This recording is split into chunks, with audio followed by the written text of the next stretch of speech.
कहानी के आरंभ में एक बार की बात है, एक हरित और प्राणशील जंगल में एक समृद्ध पूरे थे अद्भुत मोर। ये पक्षी न केवल अपने आकर्षक पंखों के लिए बल्कि अपने शालीन व्यवहार के लिए भी दुनिया भर में मशहूर थे। उनमें से एक युवा मोर भी था जिसका नाम पर्सी था, जो न केवल अपने प्रियंकर दिखावे के लिए बल्कि अपने जिज्ञासाशील और साहसी स्वभाव के लिए भी प्रसिद्ध था।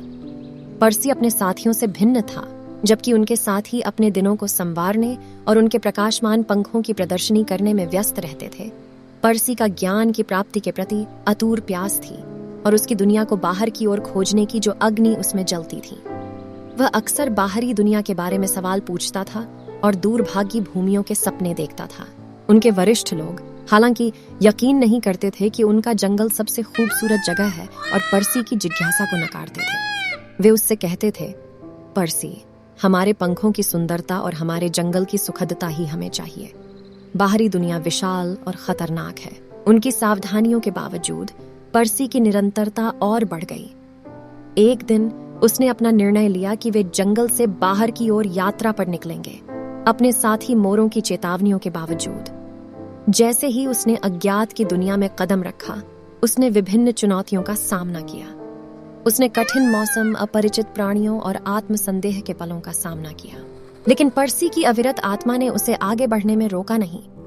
अपनी यात्रा के दौरान पर्सी एक बुद्धिमान बूढ़ी उल्लू से मिला, जिसने युवा मोर में कुछ खास देखा।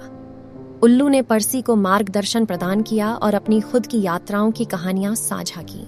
उन्होंने पर्सी को विविधता की सुंदरता के बारे में बताया और जिन्हें विभिन्न दुनिया भर के कोनों से सीखे थे। पर्सी ने उल्लू के ज्ञान को सुखद रूप से ग्रहण किया और नई ऊर्जा के साथ अपनी यात्रा जारी रखी। अपनी यात्रा के दौरान पर्सी ने हरित मैदानों, शांत झीलों, ऊंची पहाड़ियों और भगदड़ शहरों का दौरा किया। उसने विभिन्न आकार और रंगों के प्राणियों से मिलाप किया, प्रत्येक की अपनी अद्वितीय कहानी थी। इस दौरान उसे यह अनुभव हुआ कि सौंदर्य न केवल उसके अपने पंखों में है, बल्कि विश्व की विविधता में और उसकी कहानियों में भी है। पर्सी अपनी यात्रा के दौरान एक गांव में पहुंचा, जहां के लोग उसके आकर्षक पंखों में मोहित हो गए। वे उसके दिखावे के रूप के प्रति आश्चर्य में थे और उसकी सुंदरता की प्रशंसा करते थे। हालांकि पर्सी ने एक खोखलापन की भावना महसूस की।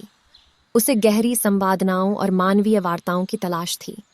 उसने समझा कि असली प्रशंसा केवल दिखावे से ही नहीं, बल्कि वास्तविक संवादों और साझा अनुभवों से आती है।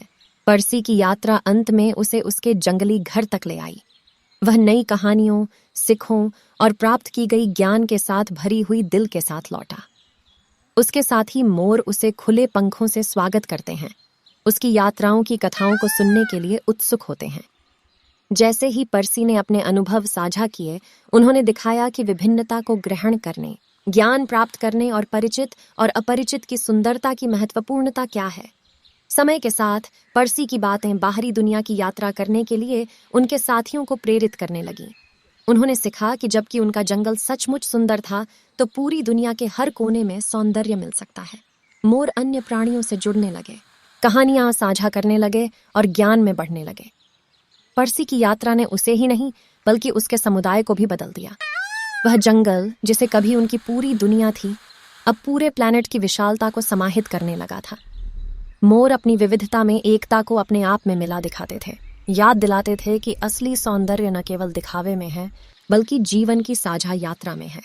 इस प्रकार पर्सी और गर्वशाली मोरों की कहानी एक अविचलित कथा बन गई, जो सुनने वालों को याद दिलाती है कि ज्ञान की प्राप्ति, विविधता का जश्न और मित्रता के बंधन है वो असली पंख हैं जो दिल को सजाते हैं।